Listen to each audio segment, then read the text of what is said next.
একটি ইশারার দিকে ইঙ্গিত রয়েছে। যদি একটি ইশারা কেন্দ্র সভাপতি করে থাকে, এদেশে তুফান শুরু হয়ে যাবে। এদেশের ছাত্র সমাজ আমাদের দিকে তাকিয়ে আছে। কখন বাংলাদেশ ইসলামী ছাত্র শিবির যেভাবে এদেশ থেকে ফ্যাসিস্ট তাড়িয়েছে, সেভাবে এদেশের সকল প্রকার অন্যায়, জুলুম, নির্যাতন সব উচ্ছেদ করে এদেশে ইসলামী জীবন বিধান প্রতিষ্ঠা করবে। আপনারা প্রস্তুত আছেন তো? কে কে প্রস্তুত আছেন? হাত তুলে দেখান।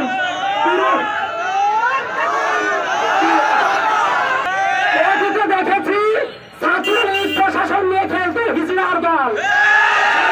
প্রশাসন থাকতো, তারা পিছন হাততালি দিতে যেত। এখানে সেই একই কায়দায় দেখছি ছাত্র দল প্রশাসন সামনে নিয়ে খেলা শুরু করে দিয়েছে। প্রশাসন তারা মাঠে আসো, দেখবো তোমরা কতটুকু পারো। আমরা প্রস্তুত রয়েছি। আমাদের ছাত্র ভাইয়েরা, আমাদের কর্মীরা বুকের তাজা রক্ত ঢেলে দেওয়ার জন্য প্রস্তুত রয়েছে। ছাত্র শিবিরের ভাইয়েরা কখনো পিঠ দেখাতে জানে না, তারা জানে শুধু বুক দেখাতে হবে।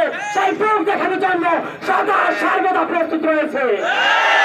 ভাইয়েরা, আপনারা যে আহ্বানে সাড়া দিয়েছেন, আগামীতে এরকম সাড়া দিবেন বলে প্রত্যাশা রেখে, আপনাদের কাছে দোয়া রেখে আজকের কথা এখানে শেষ করছি।